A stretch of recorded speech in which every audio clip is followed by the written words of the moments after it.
a story that you like. Yeah, Alice in Wonderland. There's nothing like Alice in Wonderland to get lost in the land of dreams. Am I right? I got it here. It's beautiful, isn't it? It's so shiny. Shiny. Alright. Let me check where we were at. We were at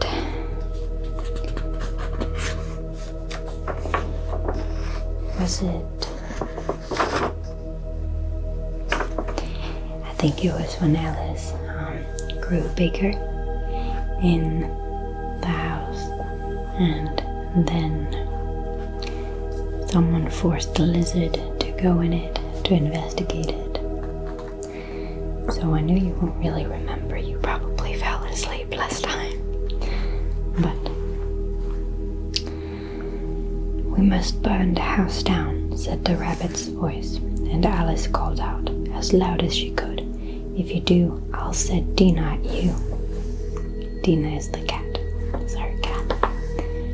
There was a dead silence instantly, and Alice thought to herself, "I wonder what they will do next. If they had any sense, they'd take the roof off. After a minute or two, they began moving about again, and Alice heard the rabbit say, "A barrowful will do, to begin with." A barrowful of what? thought Alice. But she had not long to doubt, for the next moment a shower of little pebbles came rattling in at the window, and some of them hit her in the face. "I'll put a stop to this," she said to herself, and shouted out, "You'd better not do that again," which produced another dead silence. Alice noticed, with some surprise, that the pebbles were all turning into little cakes as they lay on the floor, and a bright idea came to her head. "If I eat one of these cakes," she thought, "it's sure to make some change in my size, and as it can't possibly make me larger, it must make me smaller, I suppose." Because remember, she ate a cake and then she grew so big. So she swallowed one of the cakes and was delighted to find that she began shrinking directly. As soon as she was small enough to get through the door, she ran out of the house and found quite a crowd of little animals and birds waiting outside. The poor little lizard, Bill, was in the middle, being held up by 2 guinea pigs who were giving it something out of a bottle. They all made a rush at Alice the moment she appeared, but she ran off as hard as she could and soon found herself safe in a thick wood. "The first thing I've got to do," said Alice to herself. She wandered about in the woods, "is to grow to my right size again, and the second thing is to find my way into that lovely garden. I think that would be the best plan." Oh yeah, the flower garden, that would be great. It sounded like an excellent plan, no doubt, and very neatly and simply arranged. The only difficulty was that she had not the smallest idea how to set about it, and while she was peering about anxiously among the trees, a little sharp bark just over her head made her look up in a great hurry.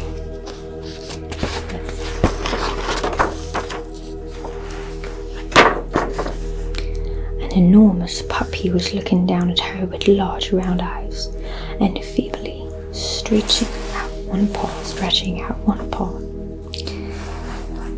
trying to touch her. "Poor little thing," said Alice in a coaxing tone, and she tried hard to whistle to it, but she was terribly frightened all the time at the thought that it might be hungry, in which case it would be very likely to eat her up in spite of all her coaxing. Hardly knowing what she did, she picked up a a little bit of stick and held it out to the puppy, whereupon the puppy jumped into the air off all its feet at once with a yelp of delight and rushed at the stick and made believe to worry it. Then Alice dodged behind a great thistle to keep herself from being run over, and the moment she appeared on the other side, the puppy made another rush at the stick and tumbled head over heels in its hurry to get a hold of it. Then Alice, thinking it was very like having a game of play with the card holes, and expecting every moment to be trampled under its feet, ran round the thistle again. Then the puppy began a series of short charges at the stick, running a very little way forward each time and a long way back, and barking hoarsely all the while, till at last it sat down a good way off, panting, with its tongue hanging out of its mouth and its great eyes half shut. This seemed to Alice a good opportunity for making her escape, so she set off at once and ran till she was quite tired and out of breath, until a puppy's bark sounded quite faint in the distance. "And yet, what a dear little puppy it was," said Alice, as she leant against a buttercup to rest herself, and fanned herself with one of the leaves. "I should have liked teaching it tricks very much, if only I'd been the right size to do it. Oh dear, I'd nearly forgotten that I've got to grow up again. Let me see, how is it to be managed? I suppose I ought to drink or eat something or other, but the great question is, what?" The great question certainly was what. Alice looked all around her at the flowers and the blades of grass, but she could not see anything that looked like the right thing to eat or drink under the circumstances. There was a large mushroom growing near her, about the same height as herself, and when she had looked under it, and on both sides of it and behind it, it occurred to her that she might as well look and see what was on top of it. She stretched herself up on tiptoe and peeped over the edge of the mushroom, and her eyes immediately met those of a large blue caterpillar that was sitting on the top with its arms folded, quietly smoking a long hookah, and taking not the smallest notice of her or of anything else.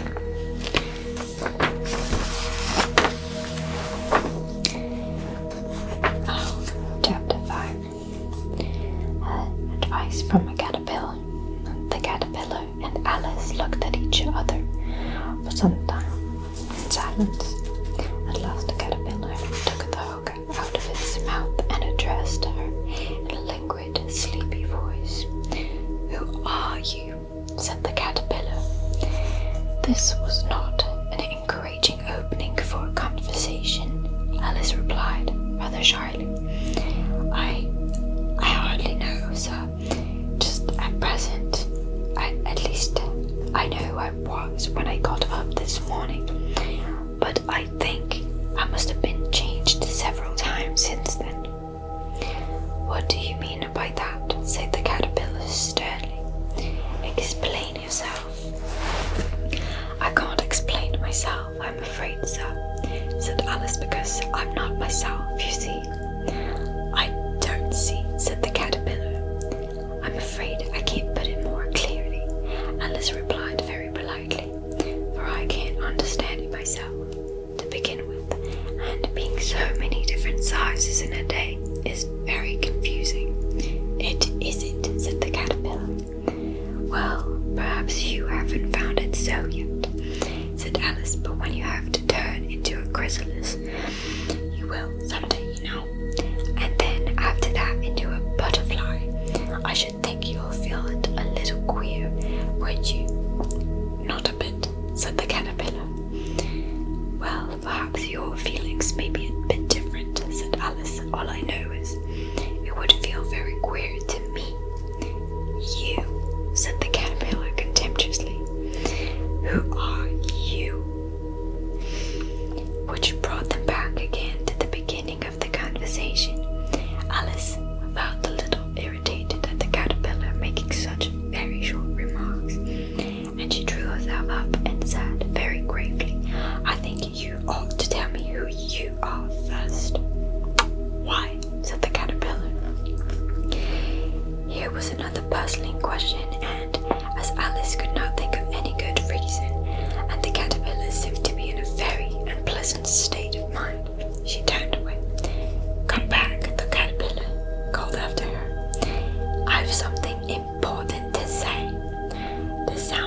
dancing suddenly, Alice turned and came back again. "Keep your temper," said the caterpillar. "Is that all?" said Alice, swallowing down her anger as well as she could. "No," said the caterpillar. Alice thought she might as well wait, as she had nothing else to do, and perhaps after all it might tell her something worth hearing. For some minutes it puffed away without speaking, but at last it unfolded its arms, took a dog out of its mouth again, and said, "So you think you've changed, do you? I'm afraid I am, so I can't remember things as I used, and I don't keep at the same size for 10 minutes together." "Can't remember what things," said the caterpillar. "Well, I've tried to say how to the little busy bee, but it all came different," Alice replied in a very melancholy voice. "Repeat, you are old, Father William," said the caterpillar. Alice folded her hands and it began. "You are old, Father William," the young man said, "and your hair has become very white, and yet you insist to stand on your head. Do you think at your age it is right?" "In my youth," Father William replied to his son, "I feared it might injure the brain, but now that I'm perfectly sure I have not, why, I do it again and again." "You are old," said the youth, as mentioned before, "and I have grown most uncommonly fat, yet you turned a back somersault in at the door. Pray, what is the reason of that?" "In my youth," said the sage, as he shook his grey locks, "I kept all my lips very supple. By the use of this ointment, 1 shilling a box, allow me to sell you a couple." "You are old," said the youth, "and your jaws are too weak for anything tougher than suet. And you finished the goose with the bones and the beak. Pray, how did you manage to do it?" "In my youth," said his father, "I took to the law, and argued each case my way with my wife, and the muscular strength which it gave to my jaws lasted the rest of my life."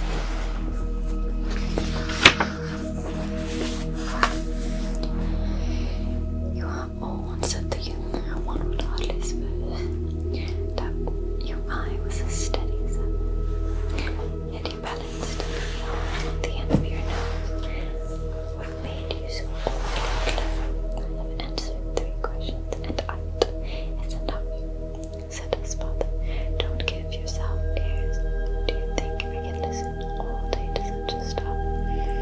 Be off, or I'll give you downstairs." "That is not," said the caterpillar. "Not quite right, I'm afraid," said Alice timidly. "Some of the words have got altered.